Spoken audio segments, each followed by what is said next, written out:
Good morning. Well, because my background is Baptist, I was waiting for the opening of the hymn before the message, and I was told that you're up now, which is wonderful. I enjoyed the meditation and the way you led it. To breathe in and out, and oh, that humanity could just get to the place where we would breathe in and out. We're busy about so many things, and we're really frustrating ourselves about so much that we can't sometimes simply just breathe in and out. Thank you for that. Well, I wanted to say, first of all, to each of you here at the Unitarian Fellowship, thank you for inviting me again. I tell my students, some of my former students come to me sometimes and they say, "Oh, I really enjoyed your class. You're such a wonderful teacher." I said, "You know, something is wrong with you because I have a boring class." But they tend to feel that way. And of course, that's one of the rewards of teaching. You get to touch lives and try to make a positive difference. So this morning I want to, and I said I was going to, I sent some information to your organizer of these things. Your wife's name is Pat Benedict, because I know another Pat. I want to be careful. I have these senior moments. But I told her I was going to talk this morning about three things, and Pat, I've had to chisel it down to one. My messages, like my classroom lessons, tend to become elongated. So it's going to take me a few moments just to get to the first part of it. And then I'll do the second part when I have an opportunity to do that. But what I wanted to use as a title this morning is that the essential essence of life is on our side. It is proactively a part of, and we are a part of that essential essence, which is on our side. Although there are times when we experience things and we go through challenges and we meet with opposition, we encounter things that would tell our minds, "Oh, this life thing is just a bit much." But the essential essence is on our side. And I want to begin this morning by talking about something called universal causation. Universal causation says that everything in the universe has a cause and is thusly the effect of that cause. This means that if an event occurs, it is the result of a previous related event. We teach it in our classrooms. We call it cause and effect. Science refers to it as cause and effect. Plato put it this way: everything that becomes or changes must do so owing to some cause, for nothing can come without a cause. This is a fundamental assumption in Western thought, universal causation. We see it in theology, in words like these, "and God said." Encased in those words is the idea that something larger than us, and 85% of the world's population believe that there is something larger than us that is the cause of the effect, which is us. That it is the cause of the observable and detectable effects we see. Most human beings, knowingly or unknowingly, have come to believe in the principle of cause and effect. Nothing happens independent of something precipitating it. In a cause and effect universe, there is a cause for every outcome. Even the idea of a Big Bang is not in effect without a cause. But herein lies the challenge or dilemma with our species concerning this cause and effect, at least one of the dilemmas. What is the cause of the effects we experience? What is the purpose? Is there a purpose? What is the nature of the cause? Is it good or evil? Is it well-meaning or is it sinister? These are the kinds of questions that the human mind entertains. By the way, all the words we use in all our languages are sounds, symbols that seek to express thoughts, feelings, and experiences. Words are not truth. Words are tools we use to try to articulate truth. They are not always reliable. They are open to interpretation and are often misunderstood and misinterpreted. Our ethical constructs can be a moving feast. Ethics can depend on time frame and geographical location. It can depend a great deal on cultural inclinations and our different models of the world and our living experiences. And so, when we consider that, I think, as Einstein would probably say, that the more I understand and know, the more I realize I don't understand and know. And so let me give place to the possibility that it is not so much right and wrong as it is what works for us as a species. What works? What promotes our individual and collective well-being? That might be a model that helps us recognize, as Pope John II, I believe it was, who wanted to visit his would-be assassin in prison. Either Paul or John, I wrote it down the other day, but I'm having a senior moment. It was one of these wonderful popes who said, well, I want to meet with him and talk with him. And of course, there were people who were saying, why would you want to meet with somebody who tried to take your life? He said, well, I'm a Christian. And I say I'm a follower of Jesus. And so I not only want to give that lip service, but I want to exemplify that with my life. So he went to meet with this man. And over time they became friends. And he asked him, well, why did you try to take my life? And over the course of time, he gained an understanding of that man's model of the world, or the way he saw things. And he said, I don't agree with you, but I at least understand what prompted you to behave that way. And he concluded that understanding is a bridge toward reconciliation. Because understanding says we don't all see the world the same way. But if we would listen to each other and take the time to consider, we might conclude that we don't agree on everything, but we can be civil. And human beings, unfortunately, have not matured to the place where we can disagree agreeably. We argue, fuss, fight, cuss.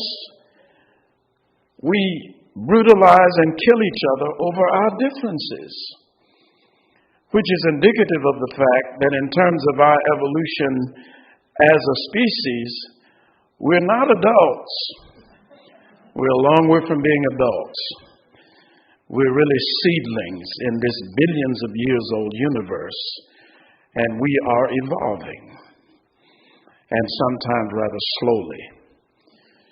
But the Pope said, through communicating with him, I understood him, and they became friends. And a few years ago, this man went to the Pope's tomb and placed flowers on it. That is a very touching story. He was released early at the Pope's request. That is the kind of understanding that builds bridges, and I think helps bring out what Abraham Lincoln would call the better angels of our nature. We see that. To those who are tied to the notions of a Big Bang, whiteness or blackness, superhumanoid being, chaos, man in the sky, woman in the sky, what does it ultimately matter? It is what it is. No matter what we call it or think about it, it is what it is. It is the cause of the effects. For example, some of us might say, well, to me it's just chaos.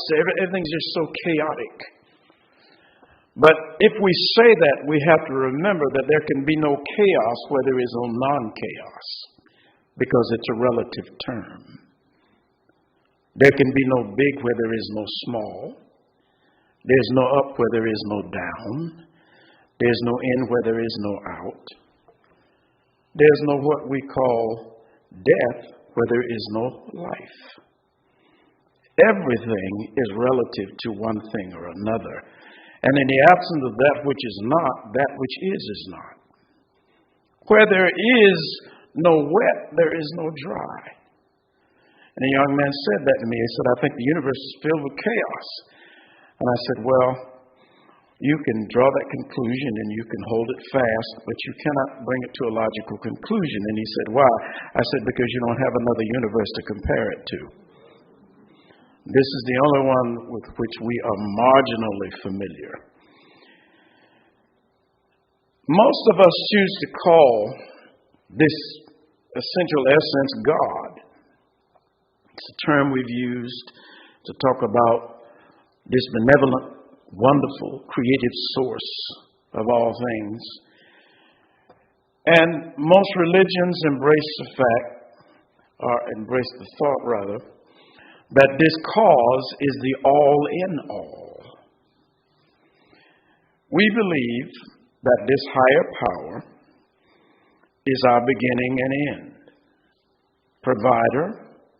We say things like omnipotent, omnipresent, omniscient, our cosmic companion with infinite understanding. But then in our mythologies and in our cosmologies, we have all these contradictions. We say that God, or this source, is omnipotent, omniscient, and omnipresent. But then we come along and say, but he lost a third of his kingdom to some entity he created. Was God not aware of that? Was God not present when this entity contrived this rebellion? And then we say things like, it judges us, it punishes us, it gets jealous, it is needy, it is all of these things, yet we say it is omniscient. And how can that which is omniscient be limited in understanding and knowledge? And how can that which is omnipotent be limited in power? And how can the source of all things need anything? But we have these things in our theologies and in our ideas. And so I'm inclined to agree with Shakespeare when he says to Horatio, there are more things in heaven and earth than are dreamt of in your philosophies. There's something larger at work. We say that it is compassionate, and yet it takes sides with us against each other. And how can the source take sides against that which it has created? These are the dilemmas that we find in some of our beliefs. We believe that our source loves unconditionally, or we say that, and then we turn around and say, but he's provided this torture chamber where you're going to be punished forever, and you're going to be thrown into an everlasting lake of fire if you don't follow its dictates. And the logical mind would say, well, if it wanted us to follow its dictates, why didn't it just create us that way? If it wanted us to be minions and robots, why didn't it just create us that way? Why give us this so-called free will? And the logical mind might conclude, if I don't have free will, I might as well do anything and everything. And because at the end, this is going to determine where I'm going anyway. So what does it matter what I do? And there are theologies that are somewhat based in this kind of thinking. But I want to share this morning some things that I've come to believe, and you can wholesale reject them or consider them. Someone said to me on Facebook the other day, well, are you proselytizing? Are you trying to teach? Are you trying to convert? I said, I share. And if I can just get people to consider what I place there or stimulate thought, my purpose is fulfilled. You don't have to agree with me on anything. Or we may agree on some things and not others. I think I was here in the past and I said, if every bishop, every minister, every rabbi, every imam, every spiritual leader would stand up and say in concert to make our world a better place, ours is not the only way. It is another way. It is a pathway. And each soul walks its own path. There would be a cataclysmic shift, I believe, in our relations with one another. I am a student of Neil Donald Walsh. He is my mentor. He is a writer of several New York Times bestsellers called Conversations with God and Beyond. They've been translated into 37 different languages. And millions of people have come to know his material. I do a weekly mentoring session with him called an Advanced Integrations course, and my life has been shifted in ways. I've never loved people more. That is one of the positive outgrowths of being mentored by him. I've never loved people. I've never seen people the way I see them. In fact, I posted the other day on Facebook, I said, I believe that all human beings have the capacity to be loving and compassionate, and that our first instinct is love. And I said, if you disagree with that, don't waste your time and energy trying to convert me because I won't listen. I'm not interested in that kind of thought anymore. People have that thought. We have the freedom to have that thought. I just don't believe that anymore. And I've been the better for it. I'm beginning to see people in a whole different way. It has shifted my life in ways that I would not exchange for anything. But in our Advanced Integrations course, we embrace the following kinds of ideas.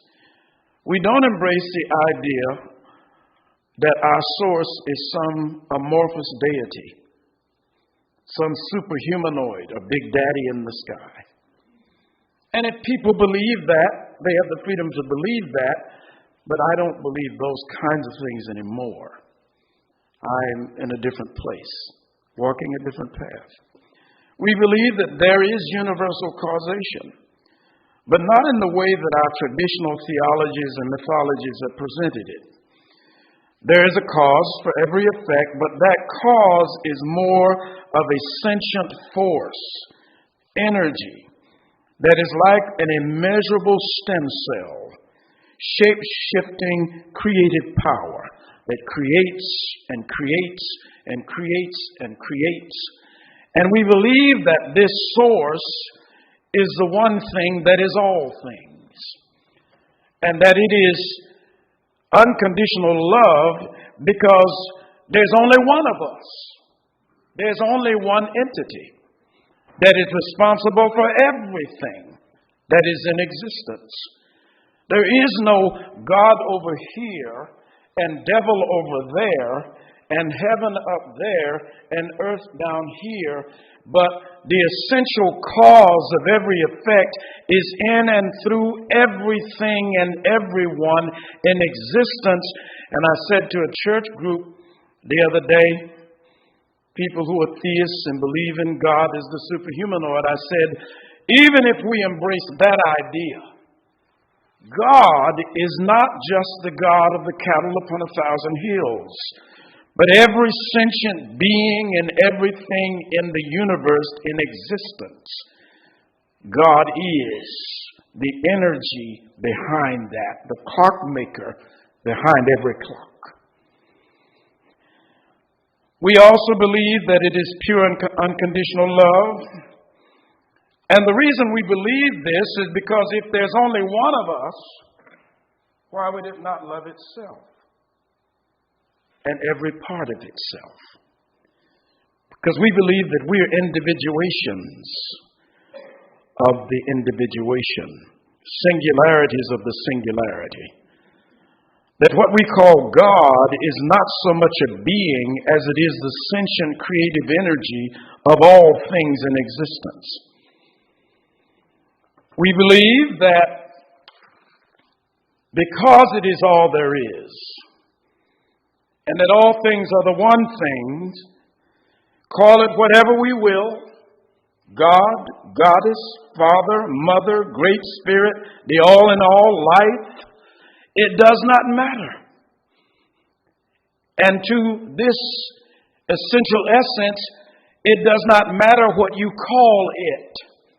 Whether you call it John or Mary or Sue or Robert or Elena or Christine or Joe or water or dirt or sticks or tree, it does not matter to the essential essence because it is what it is and has no cause to defend anything. Call it whatever we will. It matters not. Even as the ocean is to its waves, and the waves are to the ocean. And we believe that there are examples of this all around us. If you place your fingers in front of you, you will notice that they're all individuated, but they're also all connected. If you look at trees, you'll notice that there are limbs on one tree. Even to look in the mirror at our bodies, we see this full functioning wonder that has all of these intricacies about it, but it's one thing. So we believe that the essential essence gives us examples to help us comprehend or understand that all things are the one thing, and that the one thing is all things that are.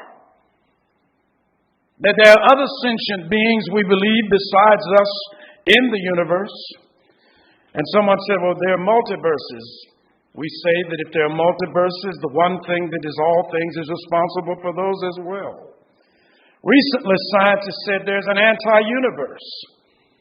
I believe it is so.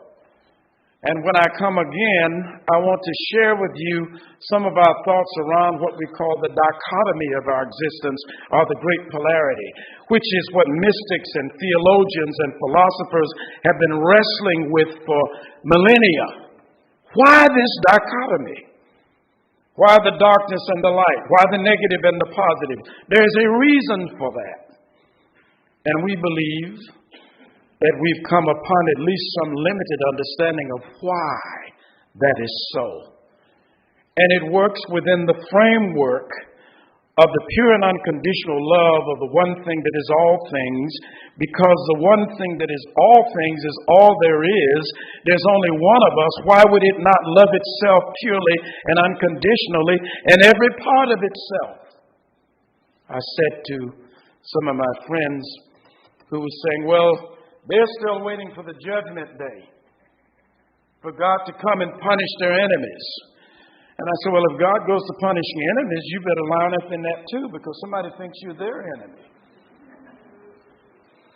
I don't believe that the essential essence of God takes sides with us against each other, because it would be like taking sides against itself. Why would it do that?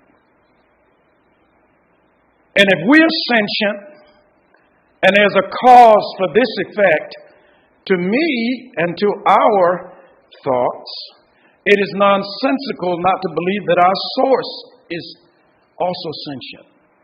Because the source is the ingredients from which everything flows. The ocean is what the waves are composed of. Their composition comes from the ocean. And if this cosmic ocean, this entity that is the one thing that is all things, is sentient and compassionate, so are we. But we have theologies and philosophies and cosmologies that have told us differently. I believe that our first instinct is love.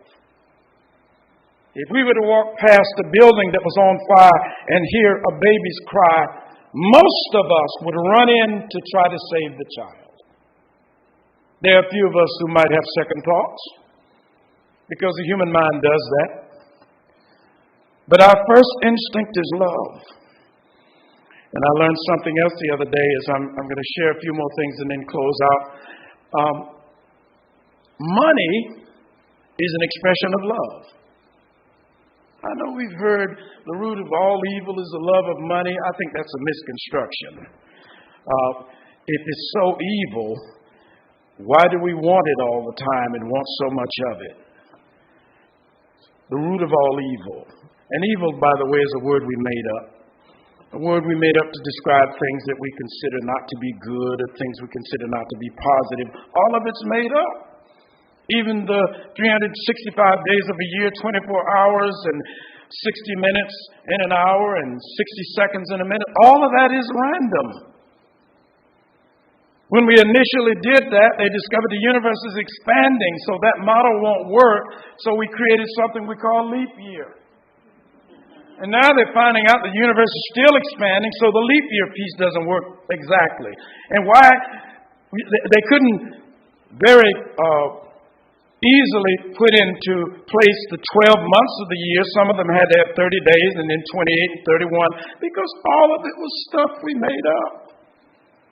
And we make those things up to operate, to navigate in this realm of physicality. It is our way of deciding, determining, declaring, and expressing who we are. And that is why we're here. We're not here to struggle to get back to a place we came from with a cosmic source or a God who placed us here and this says, now you struggle to follow my rules to get back. And if you don't, I'm going to toss you in a lake of fire. If that makes sense, then God is nonsensical. We are here to decide, determine, declare, and express who we are. And when I talk about the great polarity, I think you'll at least see the puzzle and how it fits together where I'm coming from. There's only one entity, and it is the entity responsible for everything.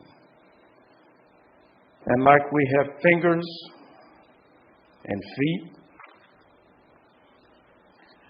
and eyes and ears, they're all a part of one body. Would you pull your ear off? Would you get mad at your nose because your ears were having a problem? Would you kick your right foot because the left one was hurting? Our cause, sentient cause, and by the way, there are other sentient beings out there, and some of them have come to look at us. I think they find us interesting.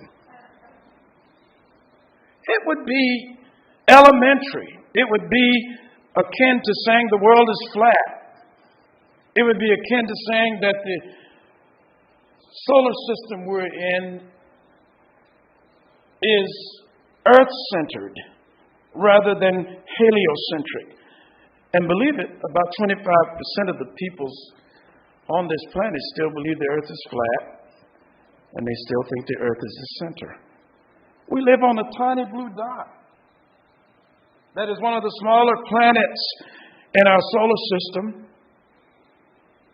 with a sun that is 1,000 times the diameter of our little planet, which is one of the smallest suns in our solar system, which is one of the smallest solar systems in our galaxy, and the Milky Way, which has potentially billions of solar systems and planets in it, is one of the smallest galaxies in our universe. And now there's the potential that there's more than one universe. And we believe that the sentient force, the essence, the energy that is the cause of all those effects is the one thing that is all things. And it loves itself and every part of it. And if we believe that God is immeasurable, if God were to discard any part of God, it would cease to be God. And the one thing that God cannot not be is God. There is nothing that our source is going to get rid of, because all of it is a part of our source.